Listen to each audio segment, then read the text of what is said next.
आप देख रहे हैं संवाद न्यूज छत्तीसगढ़। नमस्कार, आप देख रहे हैं संवाद न्यूज छत्तीसगढ़। मैं हूं आशुतोष प्रसाद। हम लगातार बस्तर के साथ साथ छत्तीसगढ़ के जाने माने कलाकारों से आपकी मुलाकात करवा रहे हैं। और हाल ही में एक फिल्म आई माटी, और उस फिल्म में कई गीत ऐसे थे जो लोगों को, दर्शकों को पसंद आए। और बस्तर के साथ साथ छत्तीसगढ़ के और भी गीतकार, संगीतकार, कलाकारों ने, गायकों ने उसमें अपनी भूमिका निभाई है। फिलहाल आज मैं जिनसे आपकी मुलाकात करवाने जा रहा हूँ वो बस्तर में जन्मे पले बढ़े, और यहीं उन्होंने अपने संगीत की यात्रा शुरू की। ये यात्रा कैसी रही, किस तरह का संघर्ष अब तक के जीवन में आया है, आगे उनकी क्या योजना है, और वो आगे संगीत के क्षेत्र में और क्या करना चाहते हैं, ये सारी बातें हम उनसे करेंगे। तो हम आज के इस कार्यक्रम में बहुत बहुत स्वागत करते हैं हमारे अंचल के जाने माने गीतकार, संगीतकार, गायक संतोष दानी जी का। संतोष भाई, आपका बहुत बहुत स्वागत है हमारे चैनल में। बहुत बहुत धन्यवाद आशुतोष जी, आपने मुझे इनवाइट किया अपने प्रोग्राम में। इनवाइट करना असल में आवश्यक भी था, क्योंकि लोग फिलहाल माटी फिल्म को देख रहे हैं, उसके गीत सुन रहे हैं, और कहीं ना कहीं माटी फिल्म को दर्शकों का बेहद प्यार मिला, गीत संगीत को बहुत प्रेम मिला। तो आप दर्शकों से उसके लिए क्या कहना चाहते हैं? सबसे पहले आप सभी का बहुत बहुत धन्यवाद, हाथ जोड़ करके, कि आप लोगों ने इस फिल्म को, इसके म्यूज़िक को इतना प्यार दिया आप लोगों ने। और ये हम कलाकारों के लिए इससे बड़ा और कुछ नहीं है। मतलब ये वो शक्ति है कि इसका कोई मुकाबला नहीं है दुनिया में जी। और आगे प्रेरणा भी मिलती है हम लोगों को, और पावर मिलता है आगे कुछ करने के लिए। सही बात है। संतोष जी, आपके साथ साथ, आपके अलावा इस फिल्म में और कौन कौन गीतकार हैं, संगीतकार हैं, गायक हैं, थोड़ा इस पर चर्चा कर लेते हैं। दिलीप पांडे जी हैं, उनका एक गाना है कंपोज किया हुआ जी। उसको कंचन जी ने और प्रतिभा मंडल जी ने गाया है, इंद्रावती नदी वाला। और धर्मेंद्र मेश्राम जी सिंगर हैं, और मनोज पांडे जी हैं, उन्होंने 2 या 3 गाने उन्होंने कंपोज किए हैं जी।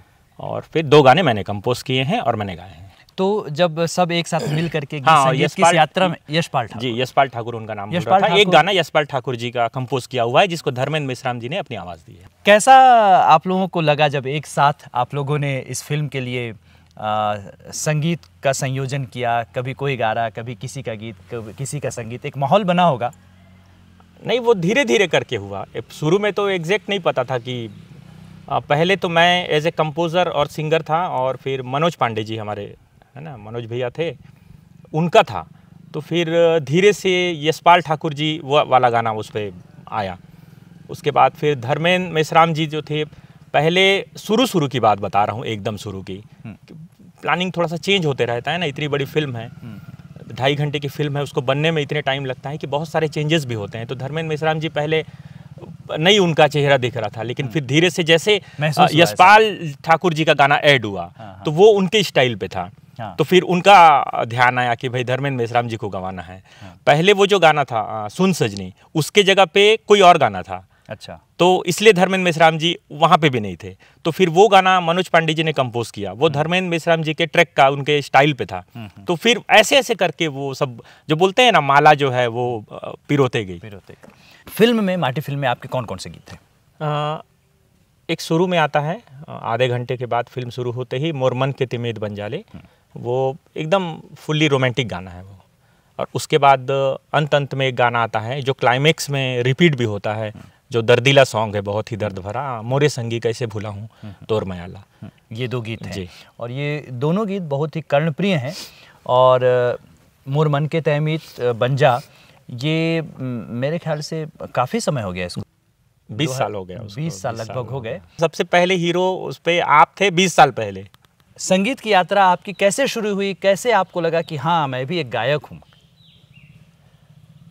गाता तो मैं बचपन से ही था, वैसे बचपन से मैं गाता था। हमारे गुरुजनों का बहुत सपोर्ट मिला। अगर उनका मैं नाम न लूँ तो मतलब मैं हर जगह मैं बहुत गर्व से बोलता हूँ कि जब मैं 6वीं या 7वीं क्लास में था, तो हमारे एक टीचर थे बस्तर स्कूल में, नगरिया सर, वो शनिवार के दिन छुट्टी करके स्पेशली मुझको गवाते थे। तो वहाँ से एक बहुत मेरे को प्रोत्साहन मिला था। उसके बाद फिर मैं राष्ट्रीय विद्यालय गया। अच्छा। वहाँ पे उर्मिला आचार्य मैडम, अच्छा ना, उनको भी मैं कभी इस जन्म में तो नहीं भूल सकता। वो बहुत इनकरेज की मुझे जी। कि वो इत्तेफाक ये हुआ कि जिस दिन हम लोग स्कूल में टेबल बचा के हम गाते थे ना, कि इस रिसेस हुआ है तो टेबल बजा के, तो मैडम ने वो देखा हुआ था, तो फिर बोली एक दिन कि चलो कोई आप गाना सुनाइए। तो इत्तेफाक ये हुआ कि मैंने गाया था ये मेरा प्रेम पत्र पढ़कर। अच्छा। हाँ, वो राजेंद्र कुमार संगम फिल्म का वो गाना था। इत्तेफाक से मैं गा लिया वो गाना। तो इत्तेफाक से वो गाना उनका बहुत फेवरेट निकला, तो वो बहुत खुश हो गई। अच्छा। तो फिर हमेशा वो जैसे रिसेस हो गया है, लंच हो गया है, तो वो लोग टिफ़िन खाते थे, तो मुझे टिफ़िन खाते खाते मुझे बुलाते थे कि जब तक हम टिफ़िन हमारा चलेगा, मतलब खाना वो लंच करेंगी, तब तक तू गाना सुनाते रहेगा। तो बहुत बहुत पावर मिला, और वो मुझे बोलती थी कि ये हर किसी को ये गिफ्ट नहीं मिलता है, तो आपको मिला है तो इस पे आप सीरियस होकर के ध्यान दीजिए। वो मेरे को हमेशा बोलती थी। मैं बहुत लापरवाही करता था शुरू में, बस ऐसे ही गा लिए तो गा लिए, लेकिन उन्होंने मेरे अंदर की चीज़ को समझ करके मुझे बताया कि मेरे अंदर है क्या, तो फिर धीरे धीरे धीरे मैं सीरियस हुआ। तो ऐसे शुरू हुई थी। अच्छा। उसके बाद फिर धीरे धीरे मुझे लगा कि नहीं, हाँ, कैसेट वगैरह में गाना चाहिए। मेरा एक सपना था बचपन से कि हम लोग जब बचपन में थे तो उस समय के दौर में 90s में कुमार सानू, अलका याग्निक, उदित नारायण, है ना, आशिकी से तो खैर हम बड़े हुए, तो हम लोग देखते थे जब दुकानों में जाते थे तो कैसेट लगी होती थी, ऑडियो कैसेट 90s में, तो उसमें कुमार सानू, अलका याग्निक, इन लोगों के फ़ोटो उस पर रहते थे। तो मेरे को लगता था कि क्या कभी मेरा भी कैसेट ऐसे दुकान में रहेगा और मेरा फ़ोटो वहाँ पे लगा होगा। तो एक सपना एक मन में चलता था, तो फिर मैं उसकी तरफ बढ़ा। तो फिर कैसेट पे भी मैंने काफ़ी सारे गाने गाए यहाँ पे बस्तर में, लोकल लैंग्वेज हल्बी में। फिर सीडी का दौर आया, तो मेरी फ़ोटो फिर कैसेट में भी लगी और सीडी में भी लगी और वो दुकान में भी रही और बिके भी। क्या बात है। इसीलिए कहते हैं कि सपना देखना बहुत ज़रूरी है, क्योंकि जब हम सपना देखते हैं तो उसी लक्ष्य की तरफ प्रकृति हमें लेके जाती है। वो एक शक्ति चलता है, सपना आप देखते हो तो कुछ ना कुछ आपको पुश करता है उस सपने की तरफ। जी। पहला कौन सा गीत आया था जो सीडी में या कैसेट्स में आया था और आपको लगा कि चलो श्रोताओं के बीच मेरा एक गीत पहुंचा? बिल्कुल, मैं पहला और दूसरा भी मैं ज़रूर बताऊंगा, क्योंकि वो भी बहुत टर्निंग पॉइंट जैसा था, मैं कभी सोचा नहीं था। एक था दिलीप पांडे जी का पहला गाना था 2005 में, जो मैं पहली बार स्टूडियो में गाया था, जा जा रे जा जोगनी करके, हल्बी में एक गाना था। अच्छा। उसके बाद उसी एल्बम में एक गाना था, ध्यान नहीं आ रहा है मुझे, हल्बी में ही था उसी एल्बम में। उसके बाद फिर थोड़ा सा गैप हुआ और फिर सुंदरानी जो वीडियो वर्ल्ड है उस पर मैंने एक गाना गाया था भगवान राम के ऊपर, जो केवट का जो पार्ट उस पर करते हैं, तो पूरे रामायण को गाने के जरिए दिखा रहे थे। तो केवट का जो पार्ट था, जो भगवान राम जो हैं वो बोलते हैं नाव से हमको पार करवा दो, तो केवट राम जी के लिए गाना गाता है, तो वो केवट का गाना मैं गाया था, वो मेरा दूसरा एक बड़ा वो था। तो उस पर भी बहुत तारीफें मिली, तो मुझे बहुत अच्छा लगा था। क्या आपको वो गीत याद होगा? जी, थोड़ा सा मेरे को याद है, मैं जरूर सुनाऊंगा। शुरुआत में बिल्कुल, हाँ, और भगवान राम का जिक्र हो गया है तो फिर मैं जरूर सुनाऊंगा। वो गाना था, कैसे नहकावा डोंगा पार मोर प्रभु जी, नहीं नहकावा गंगा पार, कैसे नहकावा डोंगा पार मोर प्रभु जी, नहीं नहकावा गंगा पार, बिना धोए मेहमानों नहीं हो, बिना धोए मेहमानों नहीं, जादू भरे तोर पाँव, कैसे नहकावा डोंगा पार मोर प्रभु जी, नहीं नहकावा गंगा पार। क्या बात, बहुत सुंदर। वो गीत। इसके गीतकार संगीतकार कौन थे? ये उत्तम तिवारी जी थे। उत्तम तिवारी, हाँ जी, ये थे। तो उन्होंने इत्तेफाकन कहीं पे सुना था मुझे, रंग मंदिर में मैं एक प्रोग्राम कर रहा था बहुत पहले 2003-4 में, 3 में। तो रंग मंदिर में मैं एक भजन गाया था, तो वहाँ पे वो मौजूद थे। तो उन्होंने मुझे बोला था कि मैं कभी मौका मिलेगा तो अपना, उस समय मोबाइल भी नहीं होता था, तो लैंडलाइन का नंबर मैंने भी दिया था, उनसे मैंने भी ले लिया था। तो फिर अच्छी बात है कि उन्होंने कॉल किया कुछ यही गाना बना जब, तो फिर मैं जगदलपुर से रायपुर के लिए निकला। और एक चीज़ बताऊंगा इस पे मैं, क्योंकि उस पर रायपुर के सभी कलाकार थे, तो उन लोगों ने तो, और उस समय व्हाट्सअप वगैरह कुछ नहीं था ना, तो मैं माइक में जा करके मैं डायरेक्ट गाने को गाया हूँ। उससे पहले कोई मुझे पता नहीं था कि क्या ट्यून है, क्या लिरिक्स है और क्या ट्रैक है, क्योंकि मैं जगदलपुर से गया था। उत्साह भी रहा होगा, डर भी रहा होगा। बिल्कुल बिल्कुल। और मुझे उस रिकॉर्डिंग में मैं बिल्कुल, मेरे को थोड़ी सी डांट भी पड़ी थी, क्योंकि मैं थोड़ा सा कहीं कहीं गलत कर रहा था, क्योंकि मैं सीखा नहीं था गाना, क्योंकि मैं हेडफोन लगा के डायरेक्ट रिकॉर्ड कर रहा था और वो उधर से बता रहे थे। तो कहीं तो गलती हुई 3-4 बार, जब 3-4-5 टेक हुआ तो थोड़ा उनकी तरफ से मुझे डांट भी पड़ा था। अच्छा, कई हमारे दर्शक ऐसे हैं जो गाने का शौक़ रखते हैं और गाते ज़रूर हैं, पर उन्हें अपने में कुछ कमियां नज़र आती हैं और उनके मन में एक बात ये होती है जो अक्सर सुनते हैं कि जब हम स्टूडियो में गाते हैं जी। तो हमारी आवाज़ बिल्कुल सुर में आ जाती है, जो गलतियां हैं छुप जाती हैं। कितना सच है कि स्टूडियो में आवाज़ बहुत खूबसूरत हो जाती है, सुर में आ जाती है? नहीं, ये बात सच भी है और झूठ भी है। कैसे? अब मैं दोनों को बताऊंगा। जी। सच ये है कि जब आप रिकॉर्ड करते हैं गाने को, जब आप रिकॉर्ड करते हैं गाने को, तो वहाँ पर कोई इफेक्ट नहीं लगा हुआ रहता है, वो मोनो रहता है। जैसे मैंने अभी जैसे गाया, आपको रिकॉर्डिंग में वही साउंड करेगा, वहाँ पे आपको पूरे सुर में रहना है। अगर आप वहाँ पे अगर सुर में गाएंगे तो वो 20 गुना अच्छा करके सुनाएगा जब उस पर काम होगा आपके वॉइस पे। और अगर वहाँ पे बेसुरापन आएगा तो उसको 20 गुना वो खराब भी करके आपको सुनाएगा। अच्छा। तो आपकी तैयारी वहाँ जाने से पहले होनी चाहिए कि आप एक एक सुर को सही लगाएं, एक एक ताल में चले, एक्सप्रेशन फीलिंग जब आप वो देंगे तो वो फिर 20 गुना अच्छा करके निकालता है बाहर। जो आपने बोला कि लोगों का मानना है कि वहाँ अच्छा होता है, लेकिन पहले आपको वहाँ पे अच्छा देना पड़ेगा, फिर वो आपको और 10 गुना अच्छा करके देगा। तो पहले इसलिए आप देखिएगा कि 90s में हम देखते थे कुमार सानू, उदित नारायण, सोनू निगम जी को, जब वो लोग कंपोजर, वो लोग डायरेक्ट स्टूडियो में नहीं गाते थे, कंपोजर पहले हारमोनियम में बैठ के उनको गाना सिखाते थे। जब वहाँ वो पूरा करेक्ट हो जाते थे, उसके बाद वो समझ लीजिए वो एक पेपर है हर एक सिंगर के लिए, चाहे मैं हूँ, वो कुमार सानू जी हो, धर्मेंद्र मेश्राम जी हो, सोनू निगम जी हो, दुनिया का कोई भी सिंगर जो स्टूडियो में गा रहा है किसी नए गाने को, तो आपको उस परीक्षा को पहले पार करना है जो कंपोजर बैठ के आपको सिखाता है। फिर वो अच्छा होगा, वो कितना अच्छा होगा, वो सेकंड स्टेज है वो। जी जी।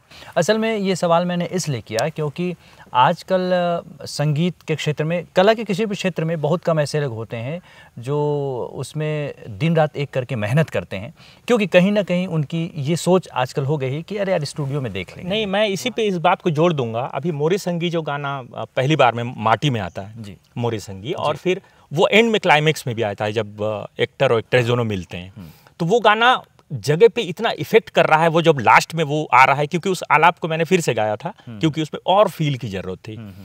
तो उस सिचुएशन पे वो ज़्यादा इतना असर कर रहा है वहाँ पे। तो क्या हुआ था कि जैसे लोग बोलते हैं ना कि तैयारी आप नहीं करते, हम स्टूडियो में देख लेंगे, नहीं, वो गाना मैंने पूरा प्रैक्टिस भी किया हुआ था। जबकि जब मुझे पता चला कि ये गाने को हमको रिकॉर्ड करना है स्टूडियो में, तो आप यकीन नहीं करेंगे, मैं 3 बजे रात तक नहीं सोया था उस दिन। यह हकीकत है, ये एकदम, मैं संगीत के बारे में बोल रहा हूँ तो इसमें 5 पैसे का कोई झूठ नहीं है। 3 बजे रात तक मुझे नींद नहीं आया कि उस गाने को मैं अच्छे से अच्छा कैसे रिकॉर्ड करूँ। उसमें बारीक बारीक हरकतें थी उस गाने में, गले का घुमावट था, लंबे मुर्कियाँ थी, लंबे लंबे वाइब्रेशन चलते हैं वहाँ पे, फिर वो इतना फील उसको देना है। तो मैं इस चिंता में, मेरे को रात भर नींद नहीं आया 3 बजे तक। सोचिए, मतलब इतना सब कुछ करने के बाद भी तनाव एक था कि वो कैसे अच्छे से अच्छा हो, क्योंकि एक फिल्म में जा रहा है, वो लोग अब जब तक ये दुनिया रहेगी लोग उस गाने को सुनेंगे। तो इस बात को कभी भी कोई भी इंसान अगर रिकॉर्डिंग स्टूडियो में रिकॉर्ड करता है तो आप एक बात मेहनत के बाद याद रखिए, अगर आप मेहनत करते हैं चाहे जितनी भी करते हैं, उसके बाद भी एक चीज़ बचती है कि जो आप वहाँ पे रिकॉर्ड कर रहे हैं ये सोच करके रिकॉर्ड कीजिए कि जब तक ये दुनिया रहेगी तब तक वो गाना रहेगा, आपका आवाज़ रहेगा, तब तक दुनिया उस गाने को सुनेगी। तो वो एक बार रिकॉर्ड हो रहा है तो उसको एक बार के जैसे ही आपको करना है। ठीक है, लोग क्या कहें ना कहें, बात की बात है। आपको खुद को सुनकर अफसोस ना हो कि मैंने ये कमी क्यों कर क्योंकि ये दुनिया बदलती रहेगी हर 15, 20 साल, 50 साल, 100 साल में। और ये गाने अब जैसे हमारे माटी के गाने हैं, ये हमारे मरने के 100 साल के बाद भी वो गाने वहीं रहेंगे और लोग हमको याद करेंगे। तो सोचिए वो चीज़ किस लेवल पे होना चाहिए वो। ठीक बात है। बातचीत का ये सिलसिला हम यूं ही जारी रखेंगे। मोर मन के तहमीत आप सुनाए, फिर बातचीत आगे रखेंगे जारी। मोर मन के तहमीत बन जा रे, मोर मन के तहमीत बन जा रे, मैं गीत तय संगीत बन जा रे, मोर मन के तहमीत बन जा रे, मोर मन के तहमीत बन जा रे। केवल मुखड़े से बात नहीं चलेगी। अच्छा, नहीं, मुझे अंतरा तो आपको एक गाना पड़ेगा। कतना मया मोर दिल माँ, कैसे बता दो मैं तोला, कतना मया मोर दिल माँ, कैसे बता दो मैं तोला, तोर मया बिन कुछ नहीं भाए, तोर माया बिन कुछ नहीं भाए, अब तय आरे सजन, मोर मन के तय मीत बन जा रे, मोर मन के तय मीत बन जा रे। बहुत सुंदर, बहुत सुंदर। मुझे थोड़ा सा सर्दी खांसी है अभी, तो मैं थोड़ा सा दिक्कत हो रहा है मुझे। नहीं, आप सर्दी खांसी मुझे बहुत ज़्यादा लगभग 1 महीने से बीमार जी हैं। जी हाँ, तो थोड़ा सा जी संतोष जी, अभी आप बीच में कुछ सालों से रायपुर रह रहे थे जी।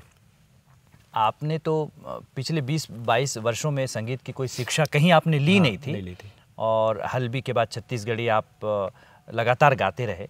आपको ऐसा क्या महसूस हुआ कि नहीं, मुझे संगीत थोड़ा बहुत मतलब उसकी जानकारी होनी चाहिए, तो आप जगदलपुर से रायपुर आपका जाना हुआ इतना आसान नहीं है जी। तो ऐसा क्या आपको महसूस हुआ कि संगीत सीखना चाहिए?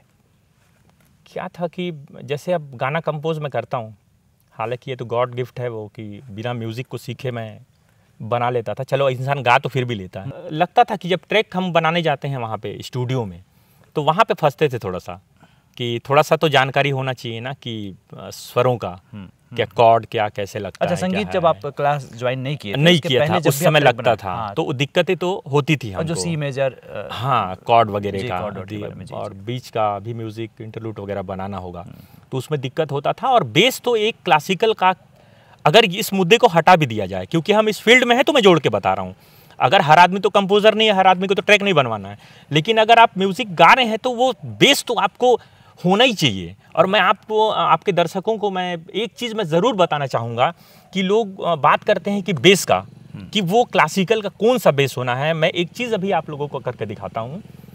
अगर इंसान पूरे 24 घंटे में सिर्फ 5 मिनट जो मैं आपको बता रहा हूँ वो इंसान अगर करे, टिप्स ओके, क्लासिकल का ना जी। ये बड़े बड़े गुरुओं ने ये बनाया है, ये मेरा बनाया हुआ नहीं है, मैं सीख करके बता रहा हूँ। अरे ये बहुत ज़रूरी है। जी, बिल्कुल। लोग आजकल बिल्कुल इस चीज़ को भूल गए हैं। वो ये है कि सा का जो सुर है हारमोनियम में, अगर हम देखें तो मध्य सप्तक का जो सा है, पहला होता है मंद्र सप्तक, मध्य सप्तक, तार सप्तक, 3 सा होते हैं। तो मेन जो सा हमारे सिंगिंग में, प्लेबैक सिंगिंग में, लाइट म्यूजिक में यूज़ होता है वो है मध्य सप्तक। हमको मध्य सप्तक के सा को सीखना है, सबसे ज़रूरी हमारे लाइट म्यूजिक के लिए। और मध्य सप्तक के सा को आप सीखेंगे तो तार सप्तक तो आप ऑटोमेटिकली सीख जाएंगे, और वहाँ से जब आप नीचे आएंगे तो मंद्र सप्तक के सा को भी आप सीख जाएंगे। तो इसीलिए मेन हो जाता है मंद्र सप्तक का सा।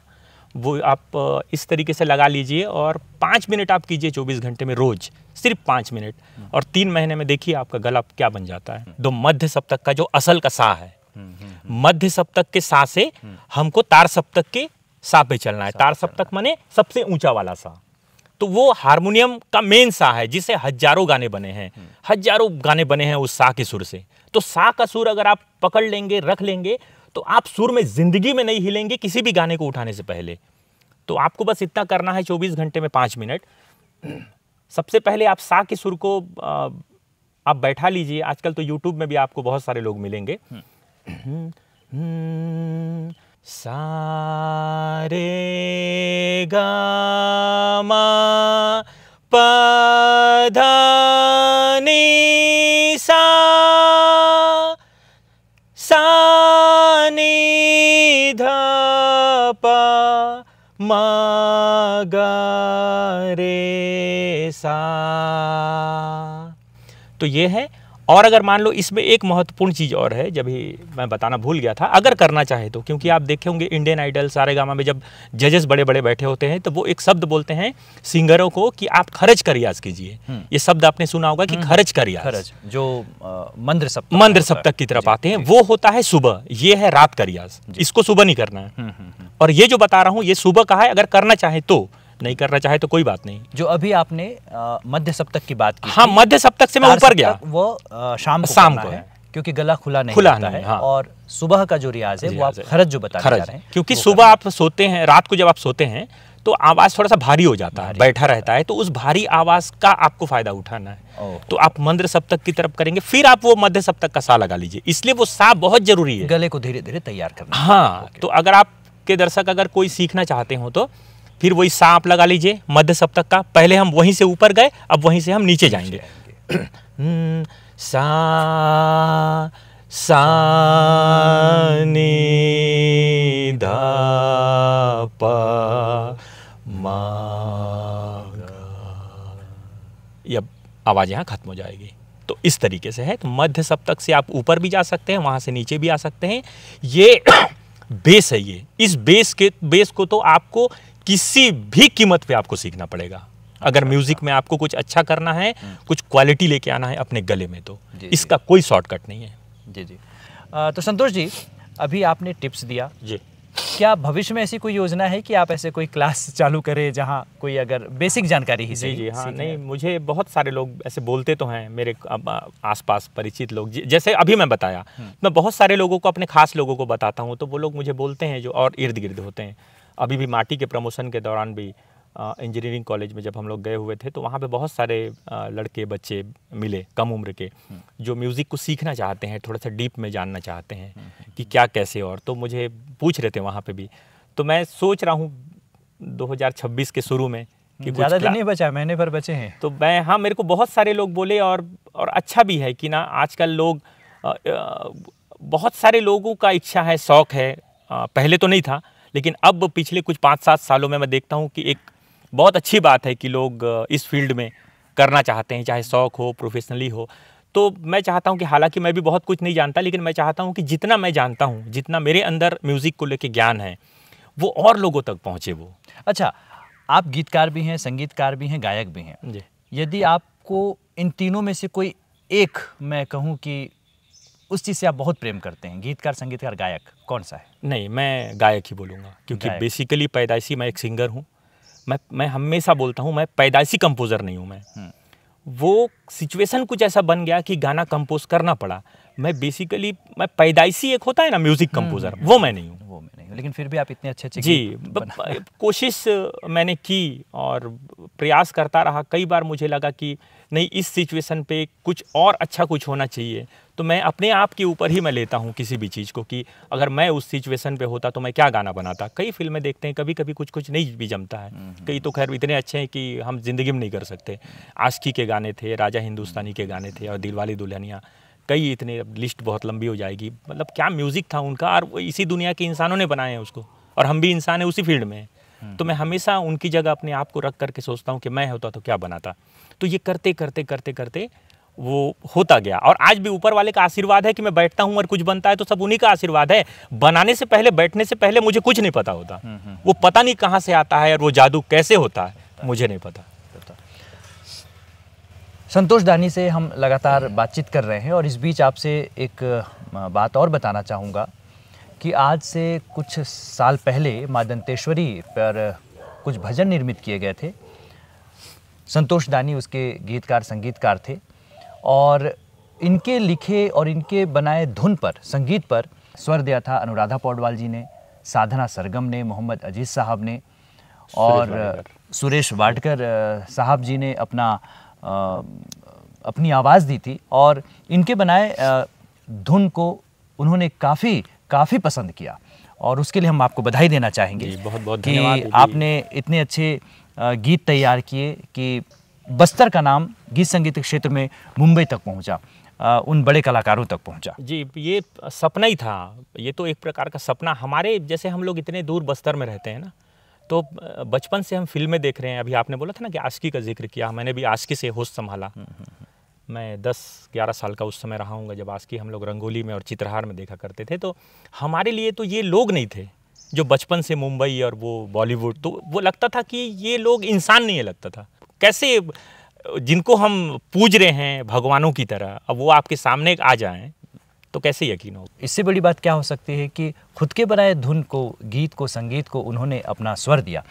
और ये जो माँ दंतेश्वरी का भजन बना था, इसमें हमारे छोटे भाई अविनाश प्रसाद और इसके जो निर्माता रहे महेंद्र महापात्र, उनका ये बहुत बड़ा प्रयास था, और उन दोनों का प्रयास, दानी भाई की मेहनत, और इसने मिल करके माँ दंतेश्वरी पर जो भजन बनाए वो लोगों को काफ़ी पसंद आते हैं।